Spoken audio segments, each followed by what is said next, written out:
1943, my parents, Jean and Judy England, started Santa Cruz Chili and Spice Company, and we're now in our 81st year. We started out in Amato, if anybody's familiar. My father had a field there that he was growing cotton and different things, and he decided that he would try growing chilies at one point. And as many business stories started, it all kind of failed because he couldn't sell the chilies, but then he decided to sun-dry them, which was what was the traditional way of preserving chili. And he didn't add any additional spices, which often when you go to a store now and you get something called chili powder, it has cumin and oregano and garlic. Well, he didn't have any spices in it, so it allowed cooks and restaurants to create their own flavor profile. They could put on as much garlic as they wanted. And that's kind of how the chili company started. Then from the chili powder, he decided that he wanted to make a fresher product that's called chili paste. And he took fresh red chilies that he was growing there at the farm in Amato, and he was steaming them and putting them through a mustard grinder to create a paste-like. And it was something you could use, much like tomato paste is used in Italian cooking. It was used in Mexican cooking, making your enchiladas and your chili con carne and things like that. From there, and he sold primarily to local restaurants and local grocery stores. It was back in the day when there was little independent grocery stores around, and he actually had a salesman named Chili Bill, had a little van, and he would go around and distribute my father's product. Then in the 1960s, he had this property here in Tumacacori, and he built this gift shop and what we call the Spice Center.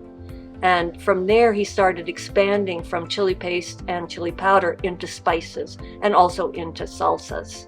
And this is where we now outsource the chili paste and chili powder to people that we've worked with for years, but we don't do them on site.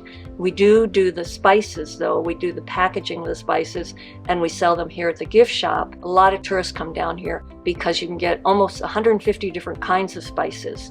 And what we like to do is that they come in from all over the world, but they're fresher and less expensive than what you get in a grocery store. So that was sort of how the business then started to expand again. And along with the spices that we sell here, we sell cookbooks, we sell history books, we sell a lot of Southwestern gourmet, we sell oven mitts. We have a wonderful vendor who brings down these beautiful oven mitts that are all Southwest design, and it's a nonprofit. So it's a great way to support the Mexican Southwest history and heritage of Tumacacori. As we all know, Southern Arizona started out when my father came in 1931.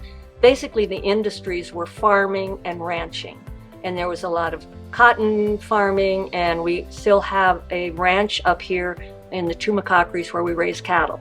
But out of that came the town of Tubac, and a lot of artists and a lot of winter visitors who came to Southern Arizona because we had the climate. And from there, we have the gem show that comes out here this time of year. We have the rodeo, the Tucson Rodeo, and all the people that are attracted to Southern Arizona because of weather are now also attracted because of the art scene in Tubac, which is world-renowned. And we have the National Monument in Tumacacori. We have wonderful restaurants. And from there, a lot of people driving down to Tumacacori are coming by, and they go around to all the wonderful things that we have available to them. And tourism this time of year is just the lifeblood for most of the small businesses here in Tumacacori and in Tubac. Visit Tumacacori. We live it. You'll love it.